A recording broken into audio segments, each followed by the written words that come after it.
తెలుగు శ్రోతలందరికీ నమస్కారం. పి దివ్య గారు రచించిన ఒక మంచి కథని విందాం. ఎప్పటిలాగే ఉదయాన్నే తను పనిచేసే రిటైర్డ్ జడ్జి రాజారాం గారి ఇంటికి వచ్చింది లక్ష్మి. వస్తూనే వాకిలి ఊడ్చి ముగ్గు పెట్టి ఇంటి వెనుక అంతా శుభ్రం చేసి ఇంట్లోకి నడిచింది. వంటగదిలో టీ పెడుతున్న శారదాంబ గారు లక్ష్మిని చూసి పలకరింపుగా నవ్వి టీ వడగడుతూ సింకులోని ఎంగిలి పాత్రలను తీసుకొని పెరటి వైపు ఉన్న కుళాయి దగ్గరికి వెళ్తున్న లక్ష్మిని తేరిపార చూసి ఒక నిట్టూర్పు విడిచింది. లక్ష్మి పాత్రలు కడుగుతున్న శబ్దానికి మెలకువ వచ్చి చిరాకుగా కళ్ళు తెరిచి టైం చూసి మళ్ళీ ముసుగు తన్ని పడుకుంది. రాజారాం గారి ఏకైక పుత్రిక జీవని ఇక నిద్ర పట్టక లేచి మొహం కడుక్కొని నానమ్మ ఇచ్చిన టీ పట్టుకొని పెరటిలో వేసిన మంచంపై కూర్చొని తాగుతూ యథాలాపంగా లక్ష్మిని చూసింది. చెంపల మీద 4 వేళ్ల గుర్తులు, నుదుటిపై కట్టిన బొప్పి, చేతుల మీద గోళ్ళగాట్ల ఆనవాళ్ళు, ఉబ్బిన కళ్ళు, కలలేని ఎర్రగా కందిన మొహం.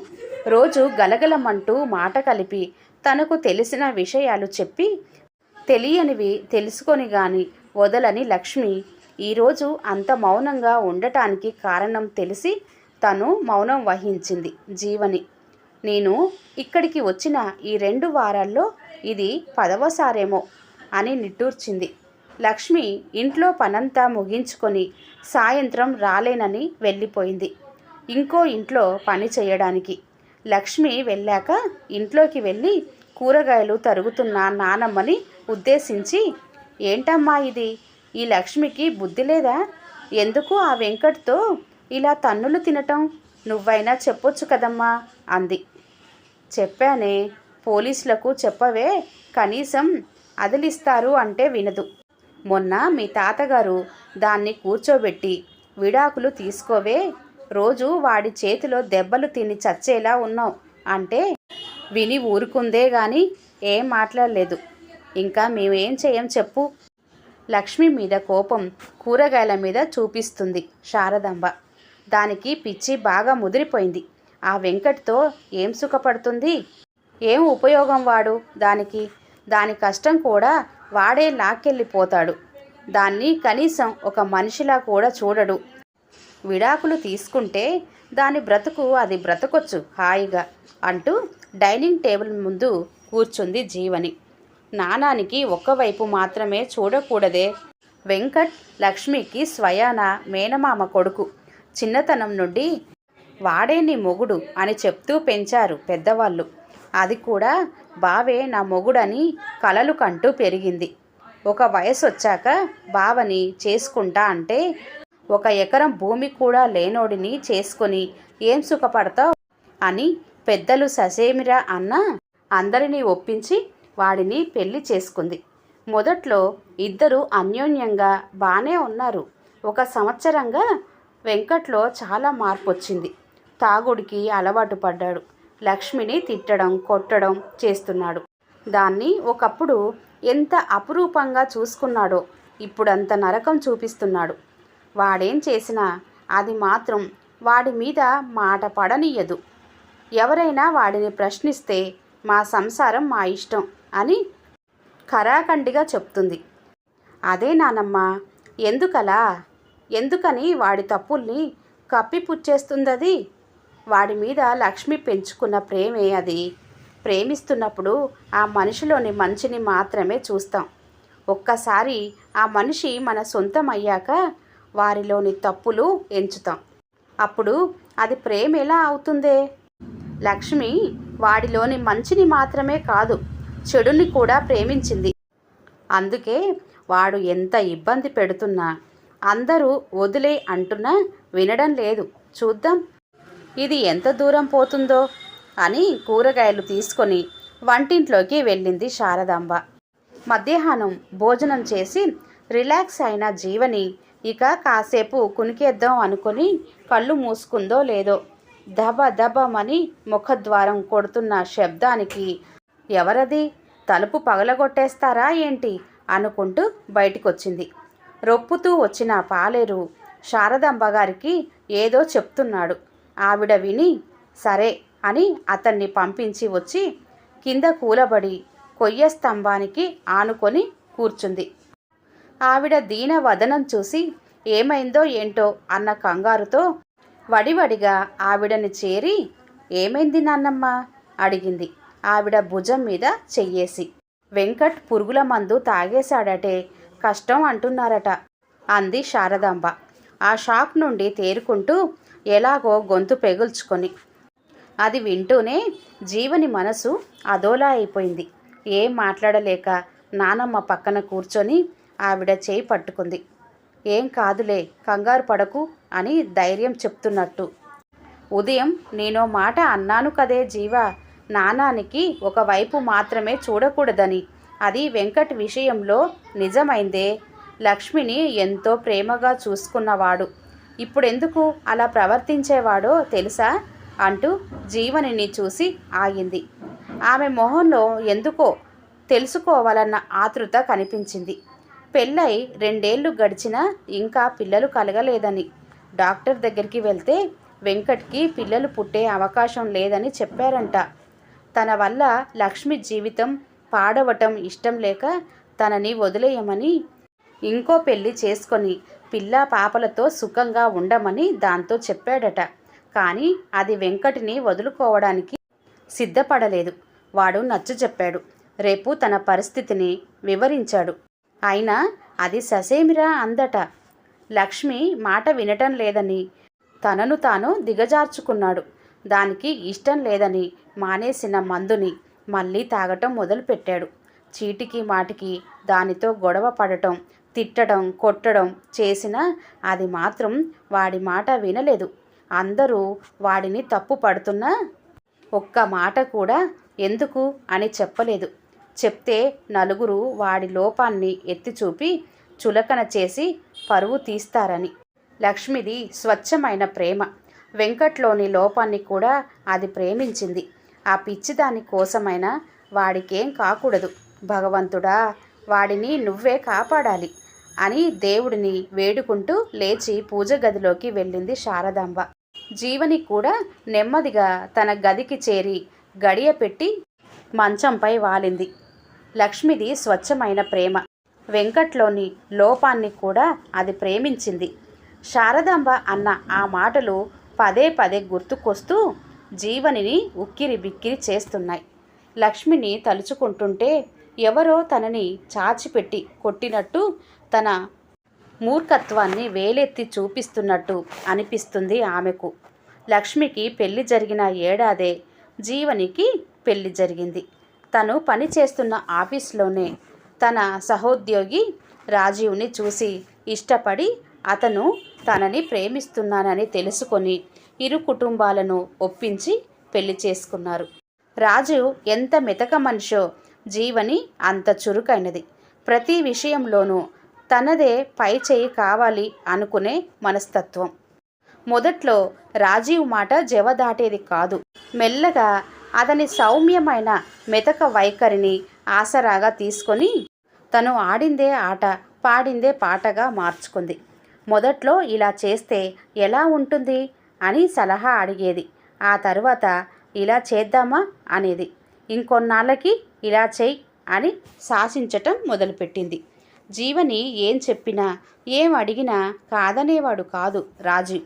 తన మనసు కష్టపెట్టకుండా ప్రేమగా చూసుకునేవాడు.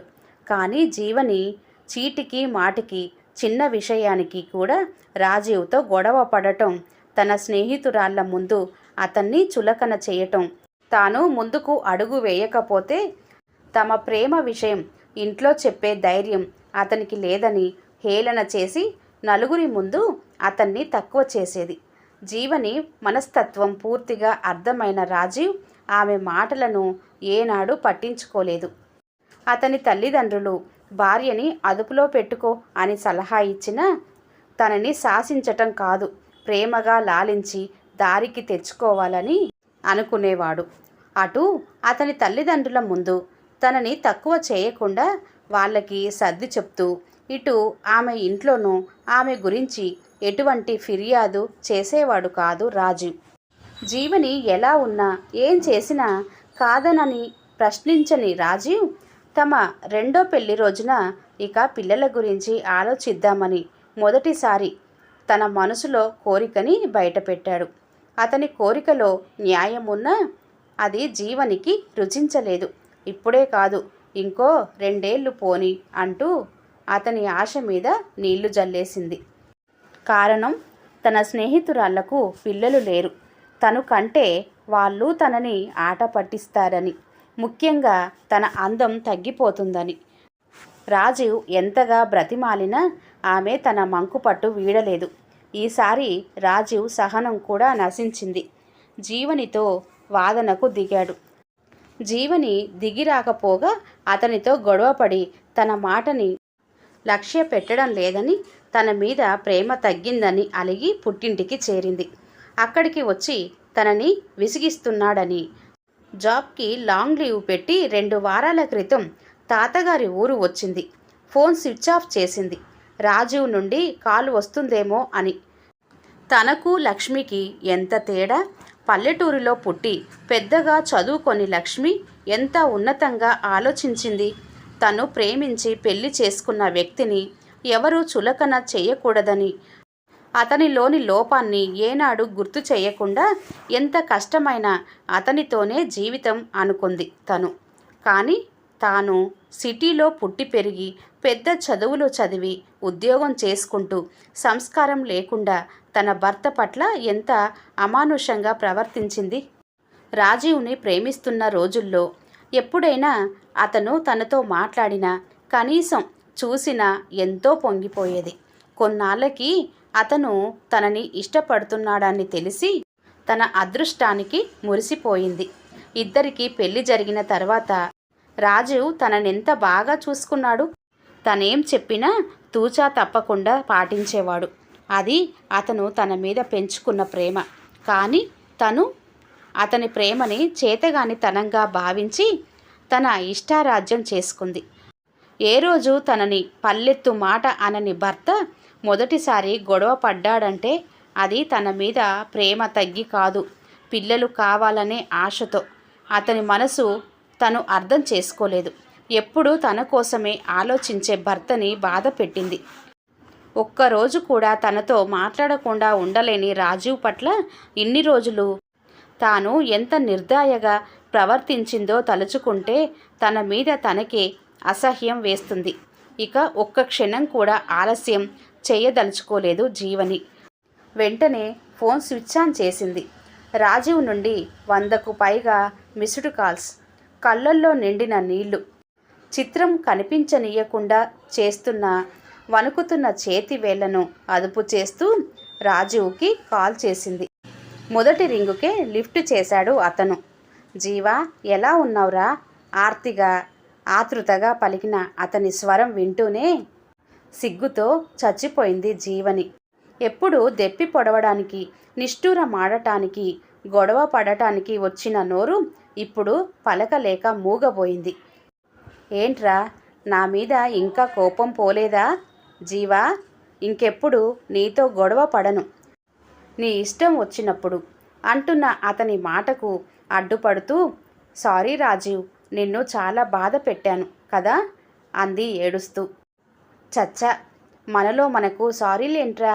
భార్యాభర్తలిద్దరూ ఎప్పుడూ ఒకే మాట మీద ఉండాలి. చెరో మాట మాట్లాడితే ఇలాగే ఉంటుంది. నీకు ఇప్పుడే ఇష్టం లేనప్పుడు నిన్ను ఇబ్బంది పెట్టి తప్పు చేశాను. నువ్వన్నట్టు ఇంకో 2 ఏళ్ళు పోనీలే. రాజీవ్ ఒక పక్క తనని మందలిస్తూనే తన ఇష్టాన్ని సమ్మతిస్తున్నట్టు అంటున్నాడు. వద్దు రాజీవ్, మనం పిల్లల గురించి ఇప్పుడే ఆలోచిద్దాం. దేవుడు అందరికీ ఆ అదృష్టం ఇవ్వడు. మనకి అవకాశం ఉన్నప్పుడు లేట్ చేయటం ఎందుకు? జీవా, నువ్వేనా? నీలో ఇంత మార్పేలా? ఆశ్చర్యంగా అడిగాడు. మనిషికి మార్పు సహజం కదా రాజీవ్ అంది. మంచి కోసమైతే ఇంకేం కావాలి? ఈ మధ్య కాలంలో జీవని తనతో అంత సౌమ్యంగా మాట్లాడటం ఇదే అనుకున్నాడు రాజీవ్. తనలో వచ్చిన ఈ మార్పు వారి జీవితాన్ని సుఖమయం చేస్తుందని అర్థమైంది అతనికి. రాజీవ్, నిన్ను చూడాలని ఉంది అంటున్న ఆమె మాటలకు చిన్నగా నవ్వుతూ, ఇప్పుడే బయలుదేరుతా, ఉదయం కల్లా నీ ముందుంటా, ఉండనా మరి? అని కాల్ కట్ చేసి ప్రశాంతంగా కూర్చుంది. ఆమె మనసు ఏదో భారం దిగి ఎంతో తేలికైనట్టు అనిపిస్తుంటే, వెంకట్ ప్రాణాపాయం నుండి బయటపడ్డాడని శారదాంబ చెప్పడంతో ఆమెకు ఇంకా సంతోషంగా అనిపించింది. ఈ కథ ఇంతటితో సమాప్తం అండి. కథ కనుక నచ్చినట్లయితే లైక్ చేయండి, షేర్ చేయండి. అలాగే మరిన్ని మంచి కథల కోసం ఛానల్ని సబ్స్క్రైబ్ చేసుకోండి. మరొక మంచి కథతో మళ్ళీ కలుద్దాం. అంతవరకు సెలవు, నమస్తే. అలాగే కొత్త వారు కనుక మన ఛానల్ని ఫస్ట్ టైం కనుక చూస్తున్నట్లయితే తప్పకుండా సబ్స్క్రైబ్ చేసుకోండి. Thank you.